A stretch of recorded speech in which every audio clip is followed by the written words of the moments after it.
All right, we are working on our secondary theme area, which was going to feel a little bit slower and a little bit more lyrical. Now I've gone ahead and written in the melody line. The harmony we were going to work on a little bit, and I thought it would be a good idea to go through working on an Alberti figuration.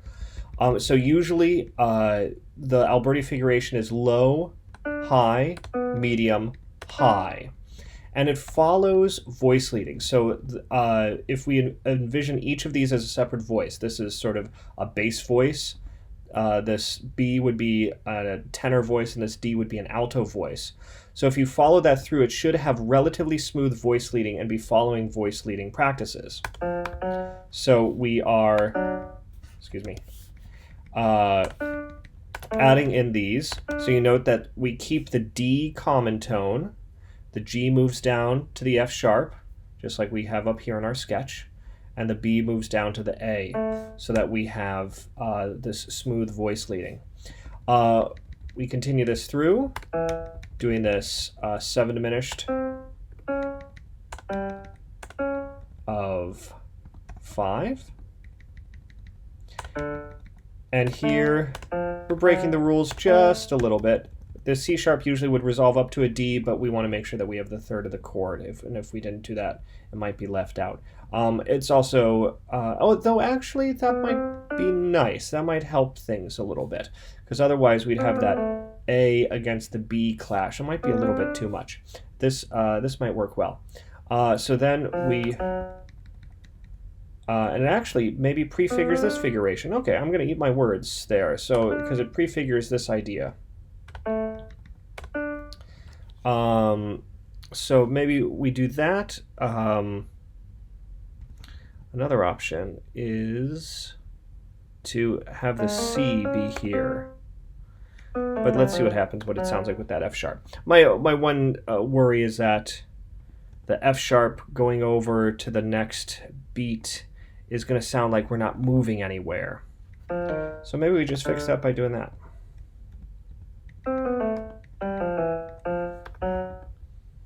Something like that. That's fine. There you go. So it changes up the voicing just a little bit, and that's okay.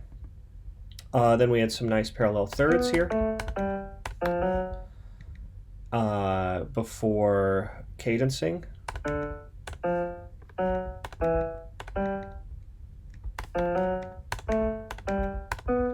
And then we had thought about adding in some parallel thirds here.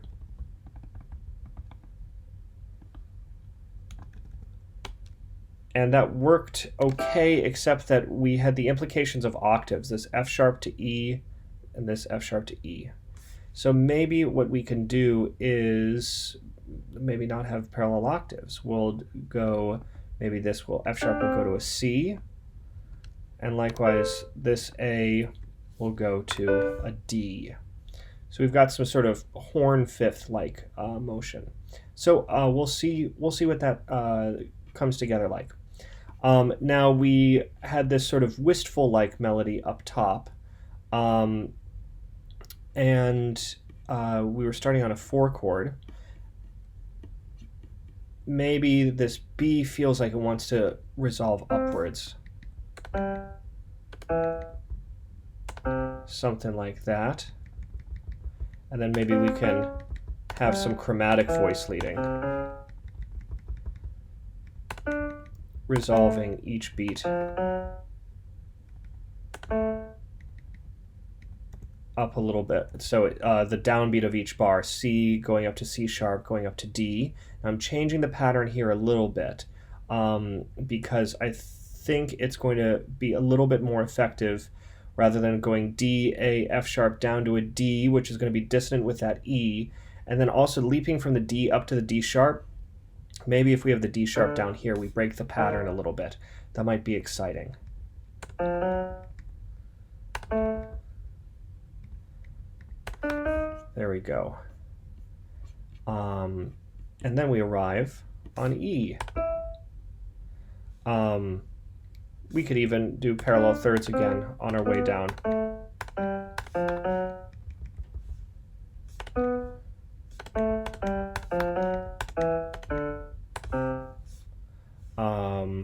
and we could give ourselves a little 5 of 5 action here.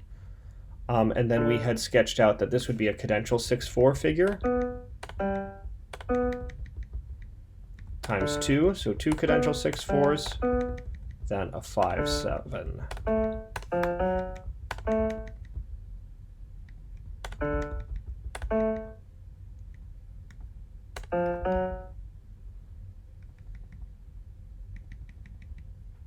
There we go.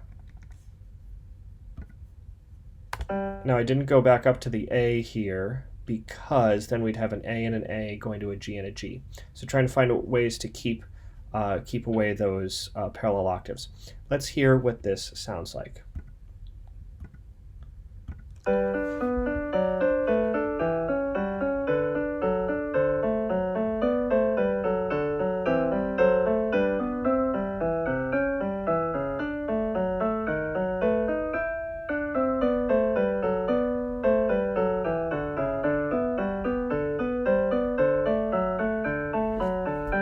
There's a couple of things that I'm not thrilled about. For instance, one of them is this F sharp against the G. So I'm thinking maybe this should just be a 5/4/3 chord. That F sharp's going to sound a little bit better there. So you, I think if you'll take a listen, you might agree. A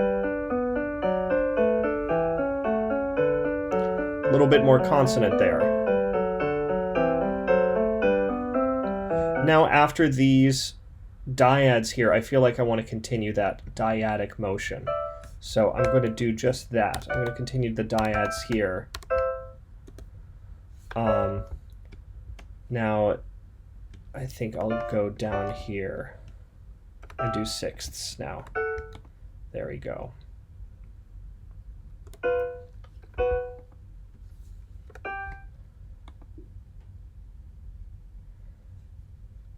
And I think we'll have it stop there.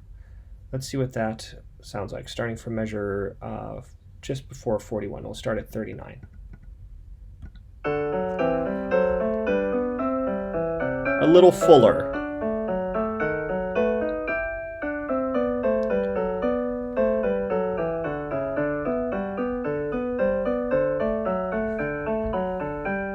I feel like there should be a thicker texture here too. Maybe adding in some thirds as we make our way up. Pardon me. I'm hitting fourths instead of thirds.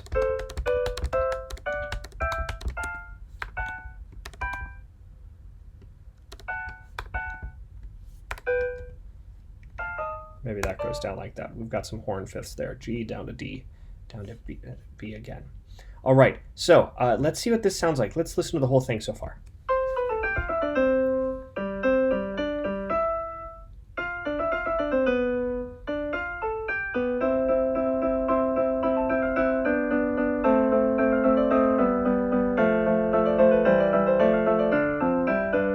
Transition.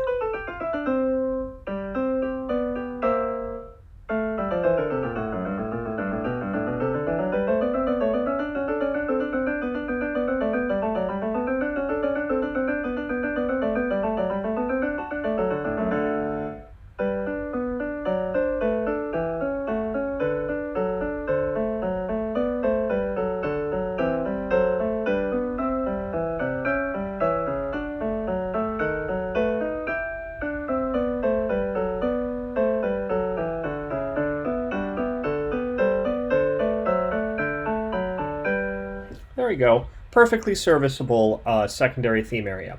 Next, we'll get on to revising the closing, but now I'm going to give you a chance to press pause and try to revise your own secondary theme area.